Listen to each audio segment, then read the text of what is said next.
Hello, welcome to Storytime with Alexandra. We're going to read Giraffes, Cant, Dance by Andreae and Guy Parker-Reese. Gerald was a tall giraffe whose neck was long and slim, but his knees were awfully crooked and his legs were rather thin.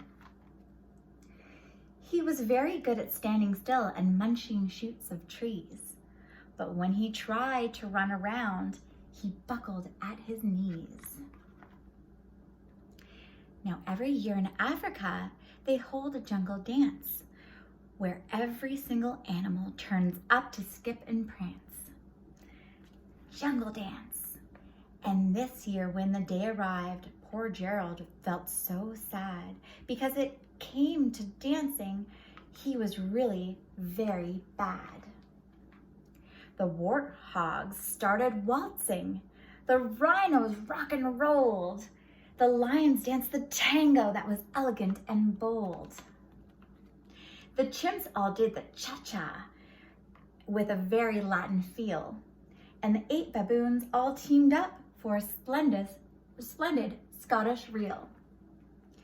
Gerald swallowed bravely as he walked toward the floor, but the lions saw him coming and they soon began to roar.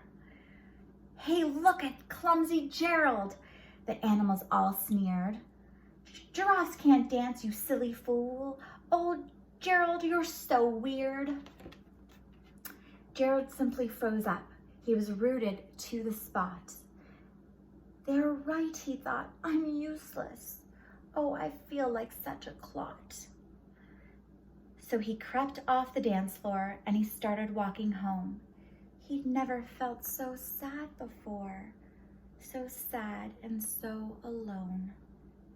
It's not very nice. Then he found a little clearing and he looked up at the sky. "The moon can be so beautiful," he whispered with a sigh. "Excuse me," coughed a cricket, who'd seen Gerald earlier on.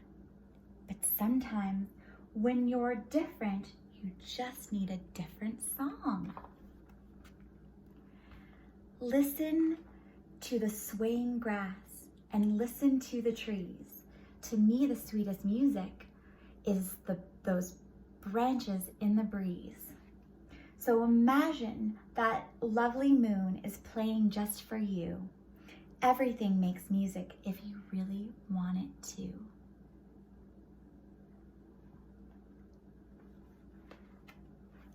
With that, the cricket smiled and picked up his violin. Then Gerald felt his body do the most amazing thing. His hooves had started shuffling, making circles on the ground. His neck was gently swaying, and his tail was swishing round. Look at that. Gerald felt so wonderful. His mouth was open wide. "I am dancing! Yes, I'm dancing! I am dancing!" Gerald cried. Then, one by one, each animal who'd been there at the dance arrived while Gerald boogied on and watched him quite entranced. They shouted, "It's a miracle! We must be in a dream. Gerald's the best dancer that we've ever seen." "How did you learn to dance like that? Please, Gerald, tell us how." But Gerald simply twirled around and finished with a bow.